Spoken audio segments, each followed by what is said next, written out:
Apa, Beb? Cor-coran? Gimana aku tahu lah kalau tentang cor-coran. Pokoknya jangan dibayar dulu, ya. Ini aku cari tahu dulu tentang cor-coran. Ya, pokoknya kamu jangan bayar dulu, jangan diiyain, jangan tanda tangan apapun. Suruh dia nunggu. Ya, kasih waktu aku cari tahu dulu tentang cor-coran, ya. Iya, pokoknya tunggu ya. Oke.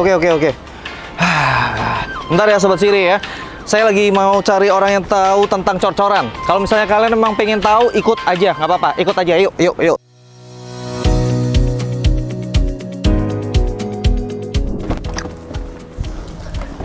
Hai Sobat Siri, balik lagi bersama saya Dono Suryajaya ya. Dan sebagai rakyat jelata yang takut ditipu masalah cor-coran, saya akhirnya memutuskan untuk pergi ke kawasan pergudangan Siri untuk mencari orang yang terpercaya yang bisa saya kulik-kulik tentang serba-serbi tentang cor-coran.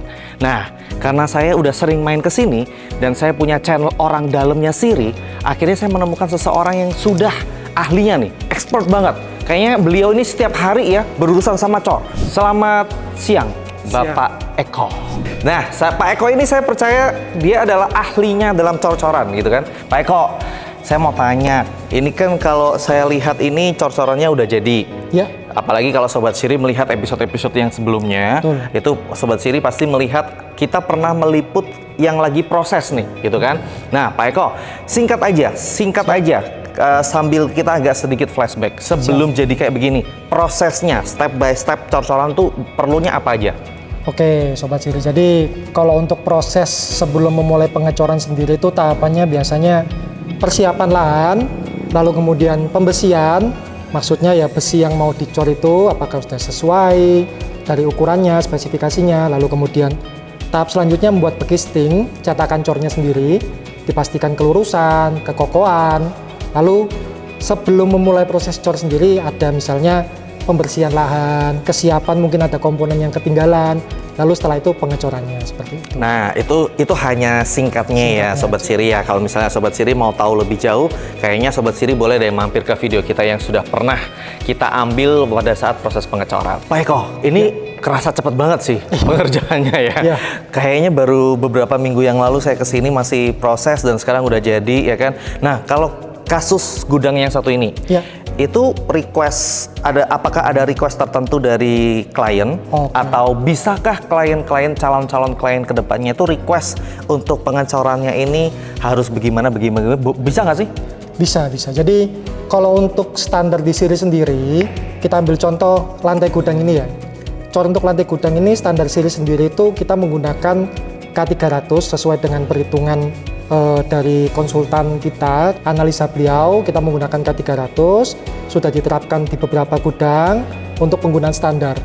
Untuk beberapa customer yang mungkin ingin menggunakan lantai gudang yang lebih tinggi lagi mutunya, mungkin dengan penggunaan yang tidak standar, yang mungkin bebannya lebih tinggi, itu bisa mengajukan custom ke Siri. Jadi kita bisa menerima sesuai dengan customer itu sendiri gitu. Pokoknya bisa lah kalau misalnya mau di special request menyesuaikan dengan kebutuhan para calon customer tuh di sini serba bisa kok Sobat Siri ya. Pak Eko, kalau sekarang boleh nggak dijelaskan kepada Sobat Siri semuanya apa perbedaan cor manual dan juga cor ready mix beserta kelebihan sama kekurangannya? Monggo Pak Eko.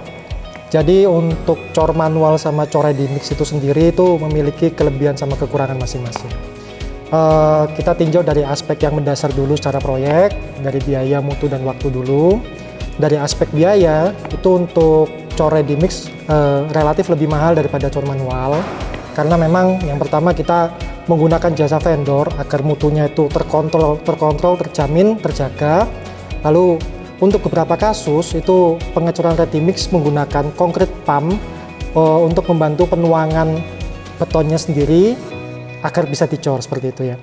Lalu kemudian untuk cor manual itu relatif lebih murah karena nggak butuh concrete pump itu sendiri. Lalu kemudian dia juga pencampurannya menggunakan material kita sendiri gitu. Jadi lebih murah gitu.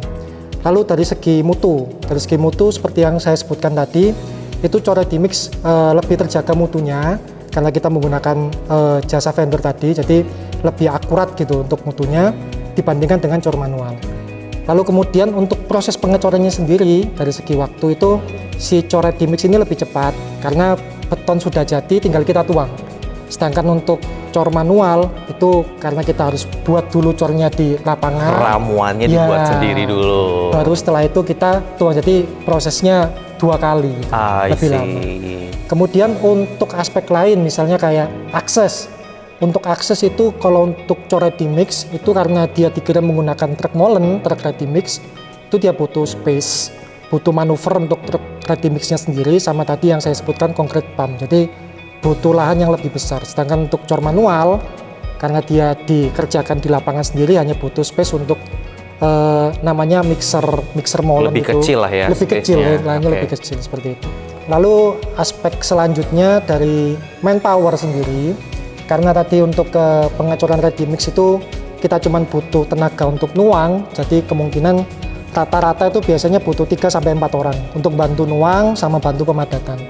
Sedangkan kalau untuk cor manual, karena ramuannya tadi dibuat di lapangan, itu butuh banyak orang plus penuangannya. Kadang-kadang tergantung kondisi di lapangan, kalau misalnya dianggaplah 2 lantai gitu ya, jadi kondisinya susah, atau mungkin jarak dari buat ramuannya sama tempat nuangnya jauh, itu bisa lebih butuh banyak orang, sekitar 10-15 orang lebih gitu. Pasukinnya lebih banyak ya kalau cor manual. Kalau cor ready mix itu lebih memang dia membutuhkan space yang lebih banyak untuk deliverynya, tapi untuk orangnya sendiri, SDM-nya sendiri lebih sedikit. Tapi kalau semakin ke sini Pak, zaman semakin maju, semakin ke sini, lebih banyak dipakai cor manual atau cor ready mix nih?